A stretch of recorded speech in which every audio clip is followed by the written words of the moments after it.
السلام علیکم ناظرین، میں ہوں کیا سلیم میر اور آپ دیکھ رہے ہیں اللہ ٹی وی۔ آج ایک گانا بڑا یاد آیا مجھے بالی ووڈ کا کہ توتی بولے بیڈنگ دی۔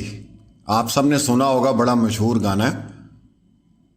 تو آج جتنے یوٹیوبر تھے جو اپنی توتی لے کے آ جاتے تھے اور بیٹھ جاتے تھے صبح، اور نیگیٹو جو ہے وہ تمام چیزیں پھیلانا شروع کرتے تھے، اور اس کے بعد پھر کیک بھی کاٹے گئے، آتش بازیاں بھی ہوئیں، اور اس کے بعد وہ ٹافیاں بھی کھائیں گئیں، اور وہ آپ کو ساری سمجھ آ رہی ہوگی میں کیا بات کر رہا ہوں۔ تو وہ آج ان کی توتیاں جو ہیں وہ بند ہو گئی ہوں گی۔ اور سب سے پہلے میں مبارکباد پیش کرتا ہوں اپنے پیارے بھائی، اپنے خوبصورت بھائی مہدی علی کاظمی کو، کہ انشاءاللہ آپ کا صبر اور آپ کا جو ایک جنگ ہے وہ رائے گاں نہیں جائے گی۔ دوسرا، میں شاباش دیتا ہوں ایک دفعہ نہیں 1000 بار جبران ناصر کو، اور کمال یہ ہوا ہے کہ 2 ماہ سے ہم میری ویڈیوز پڑی ہوئی ہیں، اتنا میں نے بات کی ہے، نادرہ کے اوپر بات کی ہے، دوسری چیزوں کے اوپر بات کی ہے، اور میرے بھائی جبران ناصر نے وہ تمام نکات اٹھائے ہیں جس کے اوپر ہم لوگ بات کرتے تھے، آپ لوگ بھی کرتے تھے۔ ایک عام شہری سوچتا تھا، جو پرانے وکلا تھے ان سے جو پوائنٹس رہ گئے تھے وہ جبران ناصر نے اجاگر کیے ہیں اور عدالت کے سامنے لے کر آئے ہیں، اور دوبارہ کیس کو اوپن کر دیا ہے۔ آج جو ہے بڑی زبردست قسم کی سماعت ہوئی ہے، اور بڑا مزہ آیا سماعت جو ہے وہ سن کے۔ جو جبران ناصر کا موقف تھا وہ یہ تھا کہ دعا زارا کی عمر 17 سال قرار دے کر مقدمہ سی کلاس میں کر دیا گیا ہے۔ عمر کے تعین سے میڈیکل بورڈ تشکیل دیے بغیر کیس کا سی کلاس میں منظور کر لیا جاتا ہے۔ جبران ناصر نے کہا کہ ملزم ظہیر کا پولیس کو دیا گیا بیان جو ہے وہ پڑھ کے سنانا چاہتا ہوں۔ ملزم ظہیر کو ابھی تک گرفتار کیوں نہیں کیا گیا؟ ملزم ظہیر نے پولیس کو دیے گئے بیان میں کہا ہے کہ میری 3 سال سے دعا زارا سے دوستی ہے۔ ملزم ظہیر نے کہا کہ 17 اپریل کو دعا زارا لاہور آئی اور اس نے ٹیکسی کا کرایہ 22,000 روپے ادا کیا۔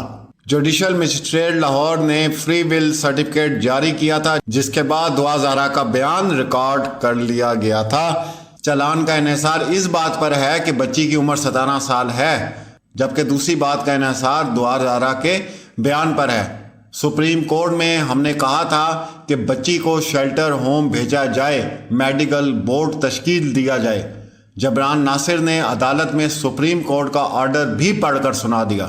جبران ناصر نے کہا کہ ہم نے کل عمر کے تعین کے حوالے سے سیکرٹری صحت کو بھی درخواست دے دی ہے۔ سپریم کورٹ نے ہمیں کہہ دیا ہے کہ عمر کے تعین سے متعلق ہائی کورٹ کی آبزرویشن رکاوٹ نہیں بنے گی۔ جج صاحب نے ریمارکس دیے ہیں، میری سوچ سمجھ کے مطابق سپریم کورٹ نے سندھ ہائی کورٹ کا فیصلہ کالعدم قرار دے دیا ہے۔ یہ لائن دوبارہ پڑھنے کو بڑا دل کر رہا ہے، میں آپ کو دوبارہ پڑھ کے سنا رہا ہوں۔ جج صاحب نے ریمارکس دیے کہ میری سوجھ بوجھ کے مطابق سپریم کورٹ نے سندھ ہائی کورٹ کا فیصلہ کالعدم قرار دے دیا ہے۔ اگر مزہ نہیں آیا تو تیسری بار بھی پڑھ دوں۔ اچھا آگے چلتے ہیں۔ اچھا جی، ابھی تو بڑی آج ویڈیوز بھی آئیں گی، لوگوں کے بھی آئیں گی۔ مین جو بات ہے وہ یہ ہے، اور سمپل جو ہے اس کا آپ کو لب لباب بتا دوں آج کی سماعت کا، کہ کیس دوبارہ نئے سرے سے سٹارٹ ہو گیا ہے۔ یہی وہ خوشی تھی جو کل میں اور اپنا فیاض رامے جو ہے وہ منا رہے تھے، لیکن لوگ مایوس ہو رہے تھے اور ہم لوگ نہیں ان کو سمجھا پا رہے تھے کہ یہ معاملہ جو ہے اب نئے سرے سے کھلنا ہے۔ وہ تمام نکات، وہ تمام پہلو جو کسی بھی حوالے سے، چاہے وہ رشوت کے تھے، چاہے وہ طاقت کے زور پہ، جس طرح بھی تھے ان کو چھپایا گیا تھا حقائق کو، وہ دوبارہ سامنے آئیں گے۔ اور اس میں آپ لوگوں کو اس لیے خوشی ہونی چاہیے کہ یہ کیس جو ہے وہ جبران ناصر جو ہے وہ لڑ رہے ہیں، اور انشاءاللہ وہ کوئی بھی ایسا نکتہ نہیں چھوڑیں گے۔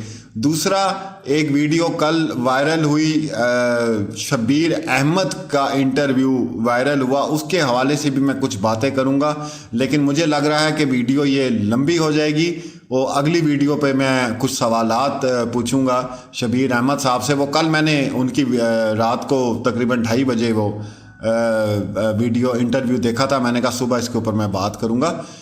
تو آپ لوگوں کو بہت بہت مبارک ہو. اور آج ہم لوگ جو ہیں وہ کیک بھی کاٹیں گے اور ٹافیاں اور چاکلیٹس بھی جو ہے وہ بانٹیں گے.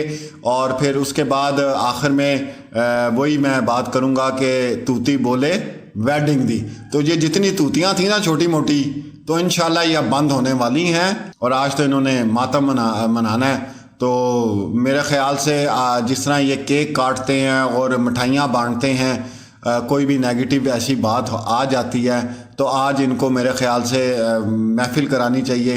اور کلوں کا بھی جو ہے نا وہ تھوڑا سا انتظام کرنا چاہیے تاکہ یہ ٹھنڈے ہو کے بیٹھیں. یہ جتنے بہت لوگ ہیں, ان میں کچھ لوگ وہ ہیں جنہوں نے پیسہ کھایا ہے, ان میں کچھ لوگ وہ ہیں جو خود ایسے ہیں, جو ایسی ذہنیت رکھتے ہیں کہ بچیوں کو ٹریپ کیسے کرنا ہے, ان کو گھر سے بھگانا کیسے ہے, جو جھوٹی محبتوں کے دعوے کرتے ہیں, جو گیموں کے اندر بات کو سمجھیں. یہ پوری ایک کمیونٹی ہے. اور ان کو بھی مبارکباد جو کل بڑے بڑے چینل جو ہیں وہ یہ اپنا تاثر دے رہے تھے, کیس نپٹ گیا, کیس بند ہو گیا, کیس ختم ہو گیا. ان کے بینرز پڑھیں آپ, یقین کریں آپ لوگ ہنسنے لگ جائیں گے کہ کس طرح یہ لوگ جو ہیں اپنے الفاظوں سے لوگوں کو گمراہ کرتے ہیں. کیس نپٹا دیا, کیس نپٹا نہیں دیا. یہ میری آپ 3 دن پہلے جب سپریم کورٹ میں یہ باتیں ہو رہی تھی, انہوں نے جانا تھا, میں نے اس وقت کہہ دیا تھا کیس تو اب شروع ہوا ہے اور اس کیس کو اتنا ٹائم لگے گا اور لگنا چاہیے, کیونکہ یہ فیوچر ہے بچیوں کا پاکستان کا. یہ آپ یاد رکھیں, اس کو ٹائم لگے گا. اس میں بہت سے چہرے بے نقاب ہوں گے. پورے سسٹم کے اندر آپ کو سمجھ آئے گی کہ ہو کیا رہا ہے, ایک پاکستانی کی کیا اوقات ہے. یہ سب آپ کو اللہ کی ذات نے سمجھانے کے لیے یہ وقت جو ہے دکھایا ہے. اس میں پریشان نہیں ہونا اور مہدی علی کاظمی بھائی کا ساتھ ہرگز نہیں چھوڑنا. اور انشاءاللہ میرے جسم کا ایک قطرہ بھی جب تک باقی ہے خون کا, تو میں مہدی علی کاظمی اور اس سید گھرانے کے ساتھ کھڑا ہوں انشاءاللہ. ملتے ہیں اگلی ویڈیو میں. اللہ حافظ. جیت ہوئی آپ کی. بالکل, آج بڑے پازیٹیو آؤٹ کم سامنے آیا ہے. جبران بھائی نے بڑے زبردست دلائل دیے اور جو چالان تھا جس کو ہمارے اوپر ایک بہت جو ایشو کریٹ کر رہا تھا, آج وہ کلیئر ہو گیا اور اس کے اوپر پولیس کی ری انویسٹیگیشن دوبارہ ہونی پڑی. آپ کو امید ہے کہ پولیس دوبارہ جب تفتیش کرے تو صحیح تفتیش کرے گی یا پہلے جیسے کرے گی؟ اللہ بہتر کرے گا. اچھا, مطلب تو امید تو ہے کہ آپ جی بالکل واپس آئے گی. جی بالکل انشاءاللہ وہ واپس آئے گی. سین پولیس کا آپ کا اخبار ہے سر, پہلے آپ نے ان کو سراہا تھا, پھر دوبارہ آپ نے ان پہ عدم اعتماد کا اظہار کیا. ابھی آپ کا دیکھیں میرے خیال سے کوئی مس انڈرسٹینڈنگ کریٹ ہو گئی تھی. میرا خیال ہے ہم سب کو موو آن ہونا چاہیے بہتر تعلقات کی طرف. اب بے حد تک جو ایک معاملہ ہے کیس کا آپ تقریباً جیت چکے ہیں, دوبارہ سے ظاہر چیزیں ہوں گی, تو اس موقع پر ایک بار پھر بیٹی کے لیے کیا کہیں گے آپ کہ کیا اس کو تحمل کا مظاہرہ ہونا چاہیے, کرنا چاہیے؟ بالکل استعمال نہیں ہونا چاہیے اس کو. بالکل دیکھیں, اگر اس کے اوپر کوئی پریشر ہے تو میرے خیال سے اسے یہ دیکھنا چاہیے کہ ابھی بھی ہم اس کے لیے اتنی ساری ہرڈلز کریٹ ہونے کے باوجود ہم کھڑے ہیں, اور انشاءاللہ تعالی اللہ بہتر کرے گا. آپ کے سامنے ہے کہ آج کورٹ نے بڑا زبردست ڈیسیژن لیا ہے اور فیوچر میں بیٹر ہوگا. اچھا, اگر ظہیر یہ چاہتا ہے کہ آپ کی بیٹی آپ کے پاس واپس آ جائے تو کیا ان کو معاف کریں گے, آپ قانونی طور پر سزا کا مطالبہ کریں گے؟ سر دیکھیے, میں تو کورٹ کے اندر کھڑا ہوں, اسی لیے کھڑا ہوں کہ جو بھی کیونکہ یہ کیس بیسیکلی ایک ٹیسٹ کیس تھا, اسی طریقے سے اسے لے کے آگے ہم گئے. اس میں ڈیفینیٹلی ہم یہی کہیں گے کہ جو بھی کلپریٹس ہیں ان کو سزا ہونی چاہیے. ٹھیک ہے, thank you sir, thank you.